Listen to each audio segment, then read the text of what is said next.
So let's welcome Larry Elder, show host Larry Elder. So not only did the liberal media miss the story, critics are saying they're ignoring it. Why? Well, they're ignoring it because the politicians like Ilhan Omar would pull out the race card and accuse them of demeaning the Somali community out of racism. Also, I think that the local politicians were currying favor with the Somalis who tend to vote in a group for political power. But primarily, they ignored it because it's a left-wing kind of thing, and the local newspapers and the national newspaper pretty much ignored the story. It's not like it wasn't known. There were whistleblowers that were coming forward for years talking about this fraud, which now might be as high as $9 billion. B as in bodacious. It is outrageous.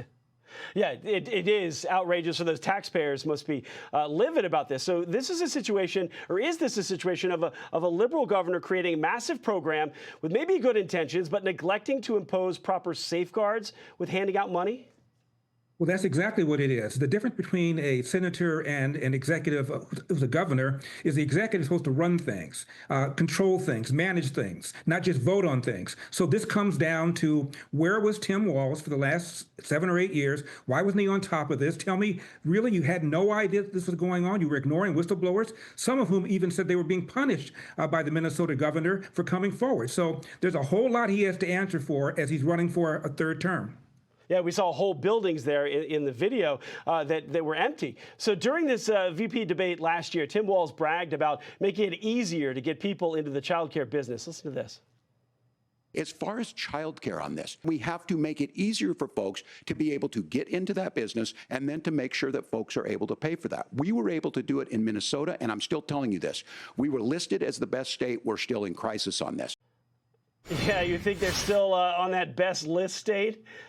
Yeah, that clip, Edward, has not worn well. And while the governor calls himself a knucklehead from time to time, I think even he knows how to spell the word learning, which one of these senators could misspelled. I mean, you can't make this up.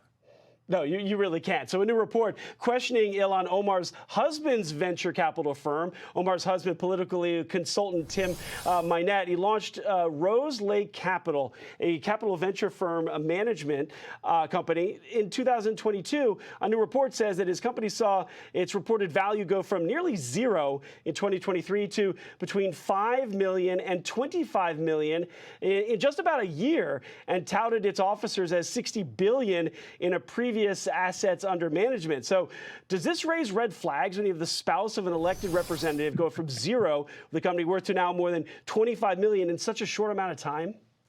Just a few, and she denied that her net worth had grown to that degree. And even more squirrely, you're now finding that this venture capital firm has scrubbed from its website members of his officers, some of whom apparently were in the Obama administration. So if they're not doing anything wrong, why would you scrub your website and delete names of people that are involved in your company as officers? What's going on here?